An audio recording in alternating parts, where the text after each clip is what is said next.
RTI, right to information, नाम सबने सुना है, लेकिन इसकी पावर का रियल एग्जाम्पल बताता हूं अपने ही साथ हुए एक इंसिडेंट के साथ। मेरे ग्रैंडफादर ने बहुत साल रेलवे में नौकरी की है और वो एक पेंशनर है, लेकिन कुछ साल पहले जब पेंशन का रिवीजन होना था, उनकी पेंशन अपडेट ही नहीं हुई। उन्होंने कारण जानना चाहा, कई बार डीआरएम ऑफिस के चक्कर लगाए, गवर्नमेंट ऑफिशियल से मिले, लेकिन ढाक के तीन पात यानी काम नहीं हुआ। ऐसे में मुझे याद आया आरटीआई और मैंने आरटीआई फाइल करी, आस्किंग अबाउट द रीजन कि ग्रैंडफादर की अब पेंशन क्यों नहीं अपडेट हुई है, वो फाइल कहां पे अटकी है और कौन से ऑफिशियल के पास अटकी है। एंड दोस्तों, आप यकीन नहीं मानेंगे, दूसरे ही दिन हमारे पास चलाकर डीआरएम ऑफिस से फोन आता है, वहां का एक पियोन वो सारे पेपर घर पर लेके आता है जिस पर साइन पेंडिंग थे, और वो साइन करवाने के बाद with in few weeks updated pension मेरे ग्रैंडफादर के अकाउंट में आ जाती है। यानी जो काम महीनों से नहीं हो रहा था, कई सारे डिपार्टमेंट के चक्कर लग गए, बहुत सारा पेट्रोल और समय व्यर्थ हो गया, वही काम घर बैठे केवल 10 रुपए की आरटीआई फाइल करने से हो गया।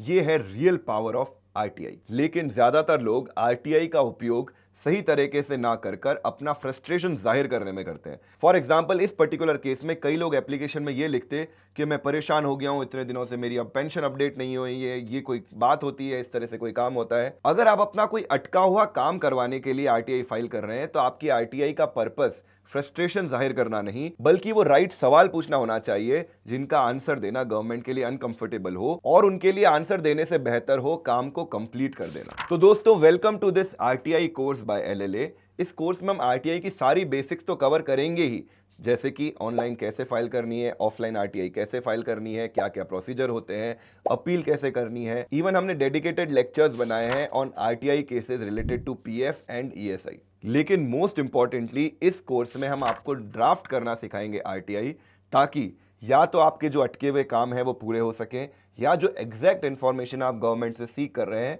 वो आपको मिल सके। और इस कोर्स में आपके इंस्ट्रक्टर होंगे एडवोकेट नमन मोहनोत, जो खुद अपने क्लाइंट्स के लिए 10,000 से ज्यादा आरटीआई फाइल कर चुके हैं। वो अपनी सारी लर्निंग, सारे ड्राफ्टिंग एक्सपीरियंस का निचोड़ इस कोर्स में आपके साथ शेयर करने वाले हैं। तो दोस्तों, चलिए मिलते हैं एलएलए के A to Z of RTI course में।